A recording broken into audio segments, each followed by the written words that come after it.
शारीरिक पूजा हो गई, अब मानसिक पूजा। जिसके घर में कुछ नहीं है, कुछ भी नहीं, और है भी तो बहुत अच्छी बात है, वह मानसिक पूजा करता है। एक सेठ जी थे, बड़े कंजूस। बुढ़ापा आ गया, लोगों ने कहा कुछ दान कर दो, मरने के बाद पुण्य करो। हाथ में 10 रुपए का कागज का नोट लेकर मंदिर में गए। मंदिर में दान दाताओं की बहुत बड़ी लाइन लगी हुई थी। सेठ जी सबसे पीछे खड़े हो गए, उस रुपये को मुट्ठी में लेकर। अब ज्यों-ज्यों लाइन बढ़ती जाए, आगे जाती जाए, त्यों-त्यों सेठ जी उस कागज के रुपयों को बड़ी जोर से दबाते जाए, बड़ी जोर से। नंबर आया सेठ जी का, 10 रुपए का नोट लिए थे। जैसे ही मुट्ठी को खोला तो हाथ में पसीना आ गया। उस नोट को देखा तो पूरा गीला हो गया था। सेठ जी ने कहा, अरे मेरे रुपए, तुम भी मुझे छोड़कर नहीं जाना चाहते? तुम भी मुझे याद करते हो, तुम भी मेरी याद में रोते हो। वापस पॉकेट जेब में रख लिया, फिर चले गए। संत बैठे हुए थे, कहा महाराज पता नहीं कब श्वास निकल जाए, कुछ पुण्य करना है, लेकिन इतना कंजूस हूं कि 1 रुपया भी छूटता नहीं। ऐसी पूजा बताओ कि जिसमें 1 रुपये तक ना लगे, 1 पैसा तक ना लगे। ऐसा पूजा बताओ, ऐसी पूजा बताओ। कहा ठीक है, हम तुम्हें मानसिक पूजा बताते हैं जिसमें 1 रुपये भी खर्च नहीं होगा। सेठ जी ने कहा बताओ, बड़े प्रसन्न हो गए। मानसिक पूजा बताते हैं कि सुबह जल्दी उठो, जब कोई ना उठे तब एकांत में उठो, बिस्तर पर ही बैठे रहो, नेत्र बंद करो और ध्यान करो मन से कि मैं गंगा जी में स्नान कर रहा हूं। गंगा जी में स्नान हो गया, लड्डू गोपाल जी को लाए हैं, उनको गंगा जी में स्नान कराया, उनको बिठाया, उनको उनके पसंद के वस्त्र पहनाए। मन से ही हो रहा है, कुछ नहीं। मन से सोच रहे हैं, वस्त्र पहनाए, श्रृंगार किया, काजल लगाया कि नजर ना लग जाए, हाथों में कंगन पहनाए, मालाएं पहनाई, मुकुट लगाया, बंसी सजाई, और भोजन के लिए गरम गरम दूध मन में सोचते थे। सोने के कटोरे में गरम गरम दूध लाकर कन्हैया के पास में रखा है, उसमें चीनी डाल दी है, गरम दूध भगवान पीते हैं। कहा यही पूजा तुम्हें रोज करनी है। सेठ जी बड़े प्रसन्न हो गए। पहले दिन सुबह 4 बजे उठ गए। पहले दिन 5 मिनट तक का समय लगा उन्हें, 5 मिनट, ज्यादा समय नहीं लगा। दूसरे दिन 10 मिनट, तीसरे दिन 1 घंटा, चौथे दिन 2 घंटे। ऐसे ही बहुत वर्ष बीत गए। अब तो सेठ जी 5-5 घंटे मानसिक पूजा करते हैं। कुछ तन से नहीं लगता, मन से सोचते हैं। बहुत वर्ष बीत गए तो एक बार सेठ जी मानसिक पूजा कर रहे थे। गोपाल जी को स्नान कराया, बिठाया, कटोरे में दूध लिया, लेकिन उसमें शक्कर ज्यादा पड़ गई। कंजूस तो थे ही, मन में भी, मानसिक पूजा में भी सोचा कि दूध में शक्कर ज्यादा पड़ गई, अभी घुरी नहीं होगी, उठा लेता हूं, कल के लिए हो जाएगी। तन से कुछ नहीं लग रहा, 1 रुपया तक नहीं, लेकिन मन से सोचे हैं, फिर भी कंजूस हैं। मन से सोचा कि शक्कर ज्यादा डल गई, तो मन से गरम गरम दूध में हाथ डाला और शक्कर उठाने लगे। कल के लिए हो जाएगी। उठाने लगे तो भगवान ने हाथ पकड़ लिया।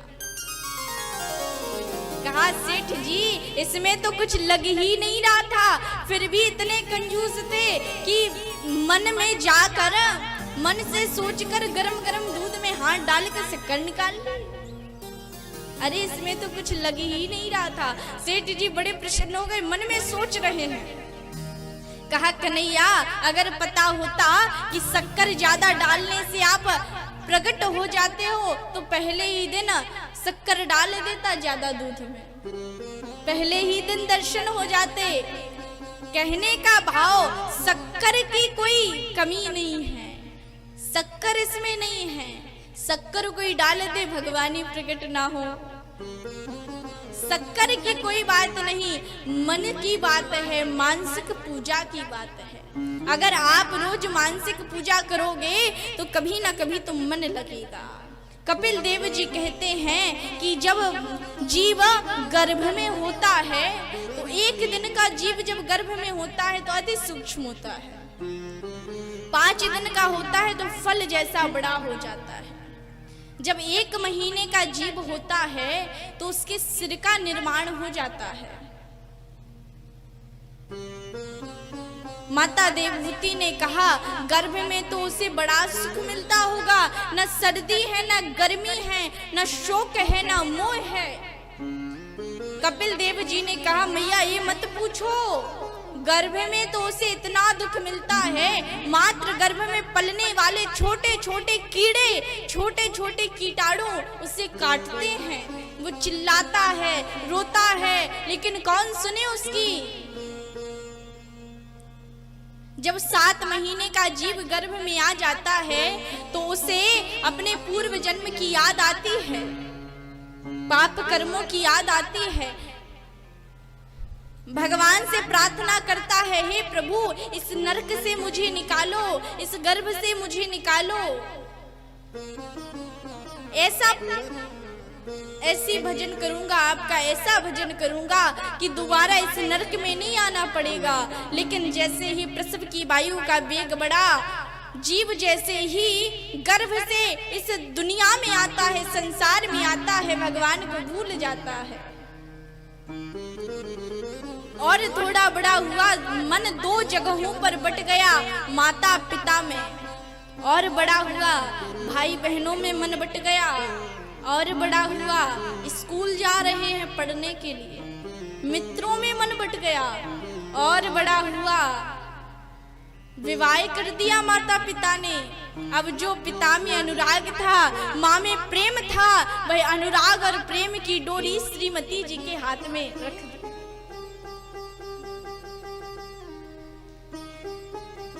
उनमें मन बट गया, बच्चों में मन बट गया।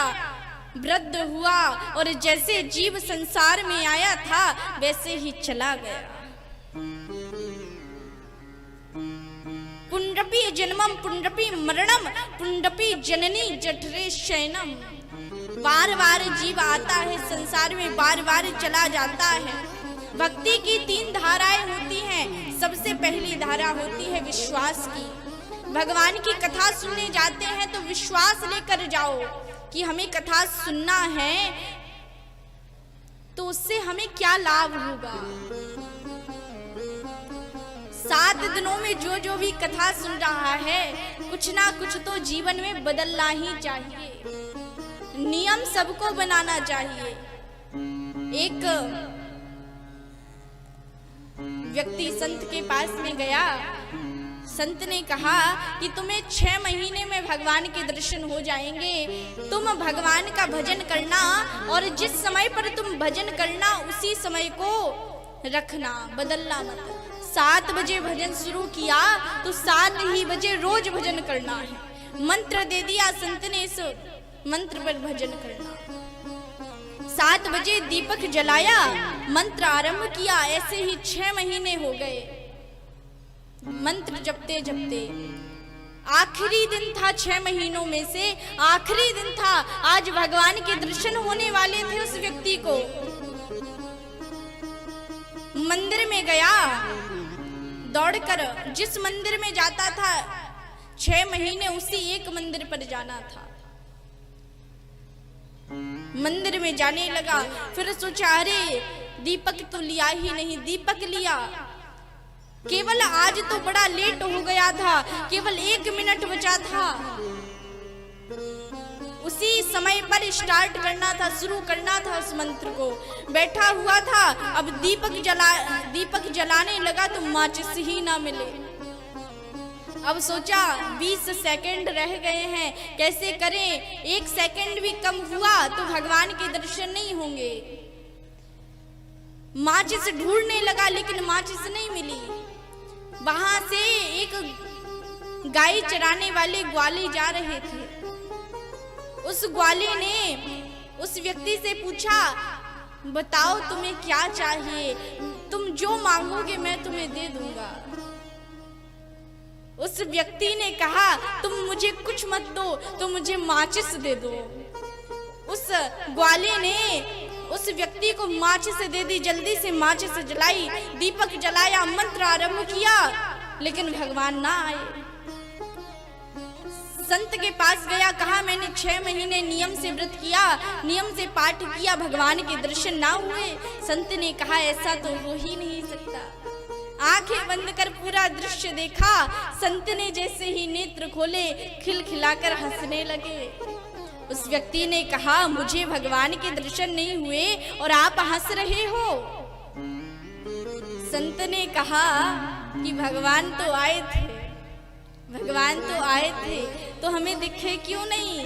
भगवान ने कहा था तुमसे कि तुम्हें क्या चाहिए, क्या चाहिए, तुमने कहा माचिस चाहिए।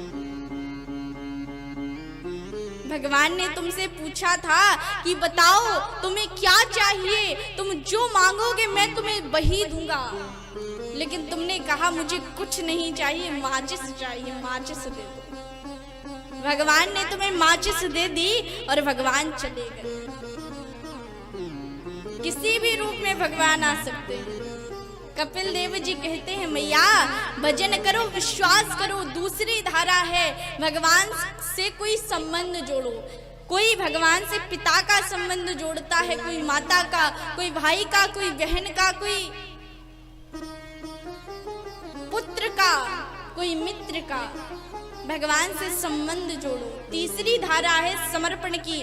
भगवान को, अपने आप को भगवान को समर्पण कर दो कि प्रभु हम आपके हैं और आप हमारे हैं।